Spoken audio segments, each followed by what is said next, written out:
ಪ್ರಿಯ ವಿದ್ಯಾರ್ಥಿಗಳ, ಇವತ್ತು ನಾವು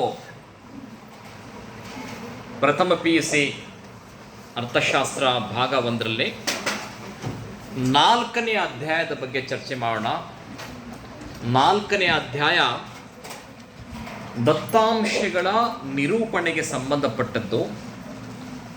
ದತ್ತಾಂಶಗಳನ್ನು ನಾವು ವಾಕ್ಯಗಳ ರೂಪದಲ್ಲಿ, ದತ್ತಾಂಶಗಳನ್ನು ನಾವು ಕೋಷ್ಟಕದ ರೂಪದಲ್ಲಿ, ದತ್ತಾಂಶಗಳನ್ನು ನಾವು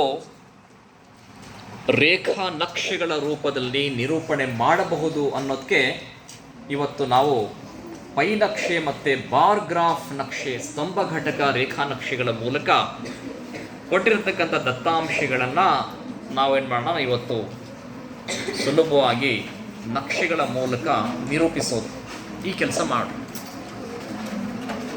ನಮಗೆ ಈ ಕೊಟ್ಟಿರ್ತಕ್ಕಂಥ ದತ್ತಾಂಶಗಳು ಹೀಗಿದ್ದಾಗ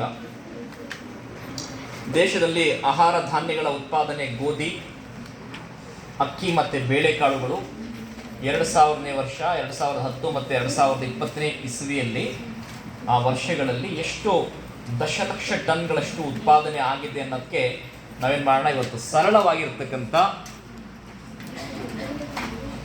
ರೇಖಾ ನಕ್ಷೆ ಮತ್ತು ಬಹುಸ್ತಂಭ ರೇಖಾ ನಕ್ಷೆ ರಚನೆ ಮಾಡಿ ಅದನ್ನು ನಾವು ತಿಳ್ಕೊಳ್ಳೋಣ. ಎಲ್ಲ ವಿದ್ಯಾರ್ಥಿಗಳು ಲೆಕ್ಕ ಮಾಡ್ತಾ ಇರಲ್ಲ, ಬಹುಸ್ತಂಭ ಘಟಕ ರೇಖಾ ನಕ್ಷೆಯನ್ನು ಮಾಡಬೇಕು.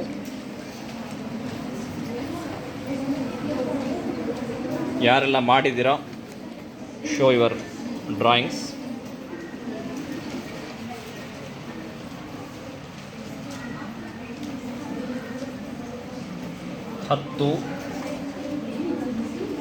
ಎರಡನೇ ಡೇಟಾ ಎಷ್ಟು? 120. 2000ನೇ ಇಸ್ವಿಯಲ್ಲಿ 100, 120, 80 ಇರಬೇಕಾಯ್ತು. ಓಕೆ, ಹಾಂ, ಸರಿ ಇದೆ.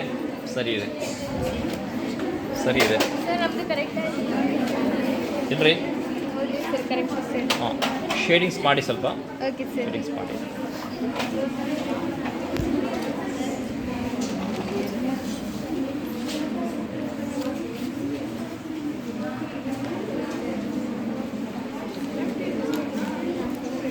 ಎಲ್ಲರೂ ಮಾಡಬೇಕು, ಪ್ರತಿಯೊಬ್ಬರು ಆ ಲೆಕ್ಕಾಚಾರನ ಮಾಡಿ ತೋರಿಸ್ಬೇಕು.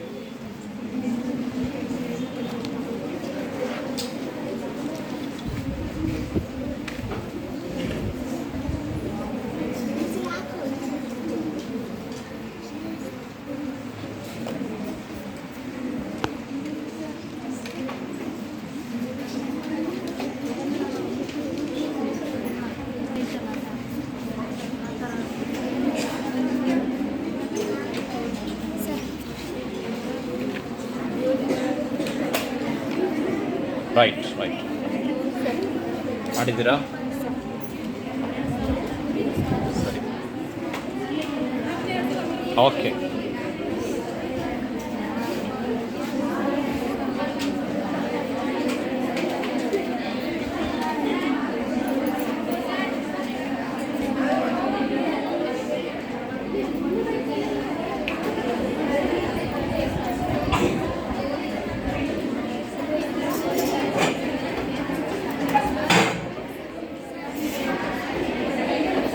ಹಾಂ, ರೈಟ್,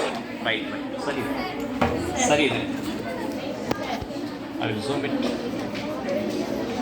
ಹಾಂ, ಹಾಗೆ ಅಲ್ಲಿ ತೋರಿಸಿ.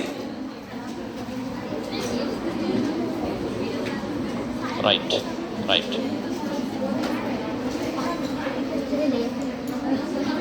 ಓಕೆ,